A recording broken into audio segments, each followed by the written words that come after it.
Hey guys, good night, welcome back to my channel. নতুন একটা ব্লগে তোমাদের সবাইকে ওয়েলকাম। তোমরা ভাবছো গুড নাইট দেখে ব্লগটা শুরু করছি। এখন তো গুড নাইট বলারই সময়, তাই তো গুড নাইট বলতেই হবে। হয়তো সময় এখন 11:30। ডিনার করে রেডি হয়ে গেছি। বাইরে প্রচুর পরিমাণ ঠান্ডা, সেই জন্য টপ টাইপের এই সোয়েটারটা পরে নিলাম। এটা অনেক পুরোনো সোয়েটার, তো দেখলাম এখনও পর্যন্ত আমার গায়ে হচ্ছে, তো ভাবলাম এটাই পরে নেওয়া যাক। এত স্টাইল করে লাভ নেই, বাইরে সব ঢেকে ঢুকে যেতে হবে, কারণ প্রচুর পরিমাণ ঠান্ডা। আমার খাওয়া দাওয়া হয়ে গেছে, রেডি হয়ে গেছে, এখনও পর্যন্ত রেডি হয়নি। ও রেডি হোক, তারপর বেরাবো। আর ব্লগটা দেখো, বুঝতে পারবে আমরা কোথায় যাচ্ছি। আমি তো বলে কি নিয়েছি, কি অবস্থা। না না না, আমি ওই দিকে যাবো না, প্লিজ। রাত্রেবেলা গুলি দিকে যাবো না, স্ট্রিট রাস্তা দিয়ে যাবো।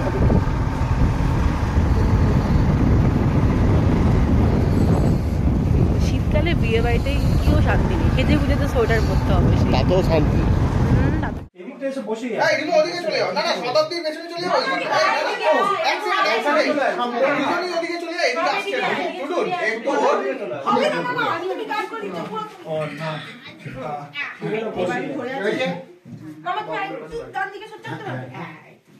রেডি?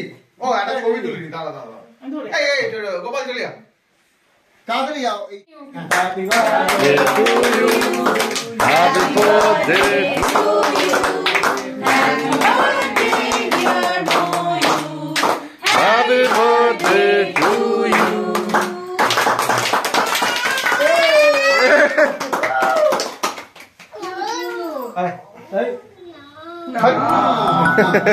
কাকিমা যাও, কাকিমাকে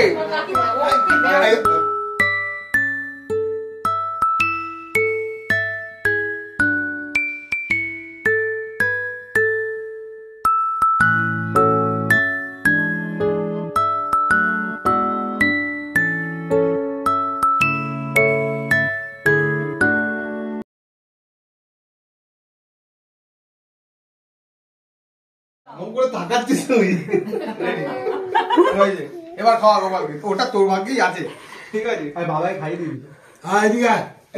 যাও একটু যাও। আচ্ছা, বেলুন দেবে, বেলুন দেবে কিন্তু। কাঠি দুটো ধর, কাঠি দুটো ধর। আরে কাঠি দুটো ধর না, গাড়িটা এটা খাবার খাওয়া যাক।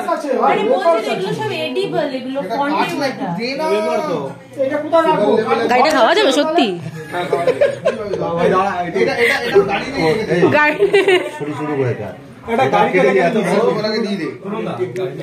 এত বড়।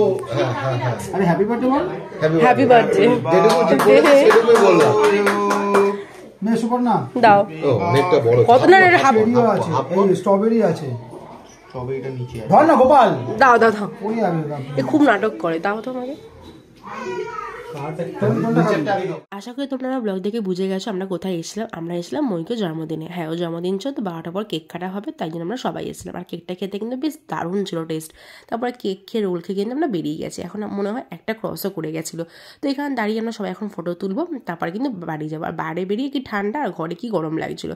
যাই হোক, ব্লগটা তখন এন্ড করছিলাম, ব্লগটা কন্টিনিউ করবো। কাল সকালবেলা তোমার সাথে কিন্তু আবার দেখা হবে। Good morning. ঘড়িতে সময় এখন 9টা। আজকে অনেকটা বেলা করে ঘুম থেকে উঠেছি, কারণ কালকে রাতে শুতেই গেছে, তখন বাজে 2:30। তো ঘুম থেকে উঠে আমি ফ্রেশ হয়ে গেছি, চা বসাচ্ছি, আর ও গেছে ওদিকে ফ্রেশ হতে। তো এর দিকে চা হচ্ছে, আর এদিকে কিন্তু দেখলাম মা ভাতটা বসিয়ে দিয়েছে। তোমাদেরকে কালকে রাতের জিনিস দেখাতে ভুলে গেছিলাম, যেহেতু এসে ওখান থেকে শুয়ে পড়েছিলাম, সেই কারণের জন্য। এই যে রাহুল গেছিলো হচ্ছে দুবাইতে কাজের জন্য, তো সেখান থেকে কিন্তু আমাদের জন্য চকলেট নিয়েছে, তো ভাবলাম তোমার সাথে একবার শেয়ার করে দিয়ে এগুলো। তো চকলেটগুলো এখন রেখে দেবো ফ্রিজে, পরে যখন ইচ্ছা হবে তখন খাবো। তো হাতে সময় আছে যখন, তো ভাবলাম ছাদে যাই, দুজন মিলে ছাদে এসেছি। আর ছাদে যা রোদ্দুর না, বেশ আরাম লাগছিলো। তো হাওয়াও দিচ্ছিলো মাঝে মাঝে, একটু ঠান্ডা ঠান্ডা হাওয়া, তার মধ্যে রোদ্দুর। এটা যদি গরমকাল হতো, গরমকাল ছাদে তো ওঠাই হয় না, মানে ছাদে ওঠার নাম পেলেই মানে শুনলেই যেন কান্না পায়, ছাদে উঠতেও চাই না। তো এখন ছাদে আসার মেন কারণ হচ্ছে গাছেও জল দেবে, সেই কারণের জন্য। আমরা অনেকদিন ধরে ভাবছি কিছু গাছ কিনতে যাবে, বাট সময়ের অভাবে আর গাছ কিনতে যাওয়াই হচ্ছে না। আর ফুলও দেখলাম এই গাছটাতে হচ্ছে না কেন বুঝতে পারছি না। তো কটা গাছ কিনতে যাবো, দেখি কখনো সময় হয়। তো এদিকেও জল দেওয়া হয়ে গেছে, একটু বসে নিচে চলে যাবো। ওই সব দেওয়া হয়েছিল না, ওটা নিচে পড়ে রয়েছে। রোদ্দুরটা বেশ ভালো লাগছে, ভালো লাগছে, ঠান্ডা ঠান্ডাও লাগছে হালকা। তেল মেখে আসলে ভালো হতো না? তুমি ব্যাগটাকে খুলে দিয়েছো, তেল ওখানে ব্যাগটা ঝুলিয়ে দিলে মা তেলটা দিয়ে দিতে পারতো নিচ থেকে। খুব বিরক্তিকর। তেল মেখে আমার নিচে দাঁড়াবে তুমি? হ্যাঁ, তো চলো চলো চলো যাই। আমাদের ঘরে যে নতুন খাটটা হয়েছে তাতে কিন্তু খুব ধুলো জমে, একদিন বাদে বাদে পরিষ্কার করার পর দেখি ধুলো হয়ে যাচ্ছে। জানি না সাদা রঙ বলে তাড়াতাড়ি চোখে লাগছে কিনা। যাই হোক, ওটাকে এখন ভালো করে পরিষ্কার করতে হয়। সাদা রঙটা দেখতে বেশ ভালো লাগে, কিন্তু মেনটেন করা খুব কঠিন ব্যাপার। তো ওটাকে ভালো করে এখন ক্লিন করে নিলাম। আর তোমাদেরকে তো জিনিস দেখাতেই ভুলে গেছি, আমাদের খাটের পাশে যে সাইড টেবিলটা রয়েছে ওখানে কিন্তু একটা সুন্দর ল্যাম্পশেড রেখেছি গণেশ ঠাকুরের। আর এটা হচ্ছে আমি আমার অ্যানিভার্সারিতে পেয়েছিলাম। তো তখনই ভেবেছিলাম যে এটা যখন আমার খাট হবে তার পাশে সাইড টেবিলে কিন্তু এটা রাখবো, রোজ রাতে জ্বালানি শুয়ে এটা, বা তখন তোমাদেরকে দেখানো হয় না। তো এখানটা ভালো করে ক্লিন করে নিলাম। তারপর সব ক্লিন করে নিয়ে কিন্তু আমি আমার ব্রেকফাস্ট নিয়ে চলে এসেছি। এদিকে পরোটা, তার সাথে কিন্তু চিলি চিকেন খাচ্ছি ব্রেকফাস্টে, সাথে তারাই মাথা দেখছি। তো তারপরে যাবো রান্নাঘরে রান্না করতে। তো দেখি কি রান্না করা যায়। আজকে রান্না হবে হচ্ছে ধোকা। এই যে এগুলো কিন্তু দোকান থেকে কেনা রেডিমেড, একদম ঘরে বানানো নয়, দোকান থেকে কেনা ধোকা। কালকে রাতে আর ফেরার সময় বাড়িতে কিনে নিয়ে এসেছিলাম।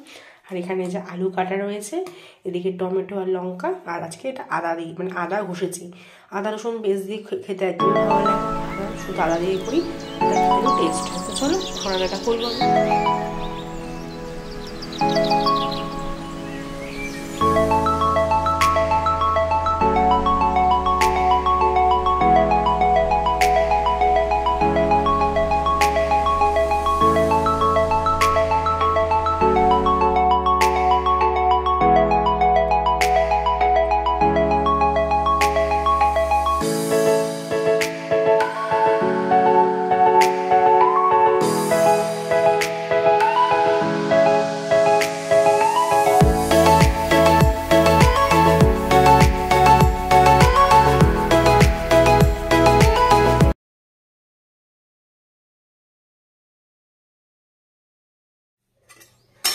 এদিকে আমার রান্না কমপ্লিট, ঝোলটা ফুটে গেছে। তো ভালো উপর থেকে একবার জাস্ট ধনে পাতাগুলো দিয়ে দিই, টেস্টটা ভালো হবে। আর একটু হালকা ঘিও দিয়েছিলাম।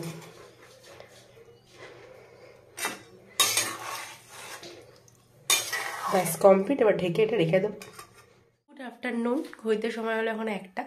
আর ও কিছুক্ষণ আগে ডিউটি বেরিয়ে গেল। আর আমার কিন্তু স্নান করা কমপ্লিট হয়ে গেছে, রান্না বান্না কমপ্লিট দেখেছো, স্নান করা হয়ে গেছে। স্নান করে ওটা কিন্তু পুজো দিলাম। তো এখন একটুখানি বসবো ভেবেছিলাম, ওদের দিকে দাঁড়াবো, বাট মাথাটা খুব যন্ত্রণা করছে। কাল থেকে মাথাটা যন্ত্রণা করছিলো, কালকে অনেকটা রোদ্দুর লেগেছিলো হয়তো, সেই কারণে যন্ত্রণা করছে। কাল শ্যাম্পুও করেছিলাম, সব কিছু একসাথে মিশিয়ে মাথাটা বেশ ধরে রয়েছে। তো ভাবলাম আজকে রোদে দাঁড়ালে চলবে না। তো এখন ঘরেই রয়েছি, একটু ওই টিভি দেখছি, যেটা আমার টিভিতে সারাক্ষণ চলে, তার আগে মেলাটা ওটাই দেখছি। তো এখন একটু বসি, তারপর কি লাঞ্চ করে পর থেকে তো কোনো ভিডিও শ্যুট করিনি। আর আজকে দুপুরবেলা কিন্তু আমি একটু ঘুমিয়ে পড়েছিলাম। প্রথমে ভেবেছিলাম ঘুমাবো না, তারপর শোয়ার পরে এত ঘুম পাচ্ছিল, তো ভাবলাম একটু ঘুমিয়ে নিই। আর মাথাটা যন্ত্রণা করছিল যেহেতু, তো ঘুমানোতে কিন্তু মাথা যন্ত্রণাটা অনেকটা কমে গেছে। তো এখন উঠলাম, এখন বাজে 5টা এরকম মতো, হট করে ঘুমটা ভেঙে গেল। আর গরম লাগছিল প্রচণ্ড পরিমাণে, ঘরে এত গরম, আর বাইরে বাইরে ঠান্ডাই হচ্ছে, তার জন্য ঠান্ডাও লেগে যাচ্ছে, এখনো মতো ঠান্ডা লেগে রয়েছে একটু একটু। তো যাই হোক, তো এখন উঠলাম, উঠে ফ্রেশ হবো, ফ্রেশ হয়ে একটুখানি সন্ধ্যাটা দিয়ে নেবো, কারণ তাড়াতাড়ি এখন সন্ধ্যা হয়েছে। আজকে রাতে রান্না করাও রয়েছে, কারণ রাতে রান্না আজকে করার নেই। অন্য সময় আমার সকালবেলা করা থাকে বা আগের দিন করা থাকে, বাট আজকে করা নেই, ওটা করতেও হবে। তো চলো এখন উঠি, গিয়ে সন্ধ্যাটা দিই, তারপর নিয়ে একটু চা করবো, তারপরে রান্নাঘর দিকে যাবো।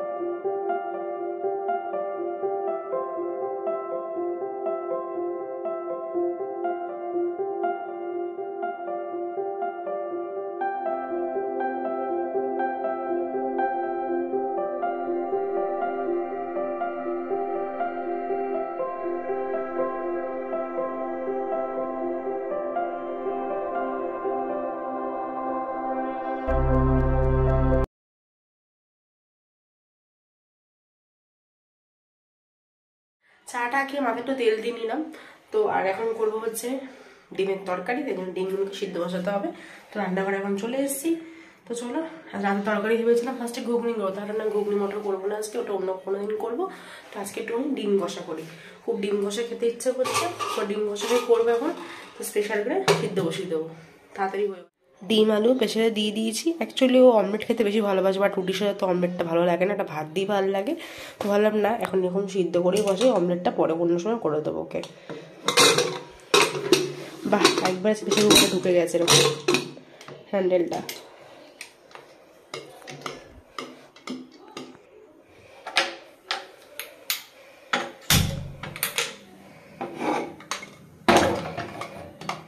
অফিস থেকে যখন ও ফিরলো তখন বাজে 8:30। তারপর দুজন মিলে করলাম টিফিন খাওয়ার পরে কিন্তু চলে আসে সোজা রান্নাঘরে। আজকে আমাকে ফোন করে জিজ্ঞাসা করেছিল অফিস থেকে ফেরার আগে যে রাতে কি রান্না হচ্ছে। তো তখন আমি বলেছিলাম ডিম কষা। তো বলো তোমার কাছে রান্না করতে হবে না, ডিম কষাটা আমি করবো। তো সেরকম বলা সেরকম কাজ না, তো এতক্ষণ ডিম কষা করাই হয়ে যেত ও অফিস থেকে ফেরার আগেই। তো ওই জন্য ওয়েট করছিলাম, সব কিছু রেডি করে রেখে দিয়েছিলাম। তারপরে ও বললো ওর আজকে ইচ্ছা হচ্ছে ও করবে, তো ঝাল করে ওর মনের মতো করে করেছিল। আর আমি ডিম কষা করলে কিন্তু রাতে মানে আমি পেঁয়াজ দিই না, পেঁয়াজের তরকারি খেতে খুব একটা ভালো লাগে না। রাতের বেলা খেলে বিশেষ করে আমাকে অসুস্থ ফিল হয় শরীরের মধ্যে। তো বললো দেখো আমি করছি, খেয়ে দেখো ভালো লাগবে। তো সত্যিই ডিম কষাটা কিন্তু খেতে খুব ভালো হয়েছিল। তো ডিম কষাটা হয়ে যাওয়ার পর আমরা গেছিলাম ছাদে। আমাদের যতই ঠান্ডাকাল পড়ুক না কেন আমরা কিন্তু ছাদে যাই হাঁটতে, দুজনে মিলে রোজই যাই মোটামুটি। খুব রেয়ার অসুবিধা না থাকলে কিন্তু আমরা বাদ দিই না, সে গরমকাল বলো শীতকাল বলো ছাদে গিয়ে কিন্তু আমরা হাঁটাহাঁটি করি। তারপর ছাদ থেকে নেমেছিলাম একটু রাত্রি করেই, তখন কটা বাজে 11 এরকম মতো বাজে। তখন নেমে কিন্তু ভালো করে তরকারি একবার গরম করে নিলাম, যেহেতু এখন ঠান্ডা তো রাত্রে তরকারি রাতে ঠান্ডা হয়ে যায়, ওই জন্য গরম করতে হয় আরেকবার। তো ভালো করে গরম করে নিয়ে কিন্তু ডিনার করতে চলে আসলাম। আজকে ডিনার আছে রুটি, ডিমের কষা, তার সাথে কিন্তু পাঁপড় শাকা। আর খেতে খেতে আমাদের পছন্দের শো দেখছি সেটা হচ্ছিল বিগ বস, যেটা আমি দেখতে খুব ভালোবাসি। তো চলো এই ব্লগটা কিন্তু এটুকুন রাখলাম। যদি তোমাদের ভালো লেগে থাকে কী করতে হয় তোমরা জানো, লাইক কমেন্ট সাবস্ক্রাইব করো। দেখাটা নেক্সট ব্লগ। তো তুমি সবাই খুব ভালো থেকো। Tata, good night.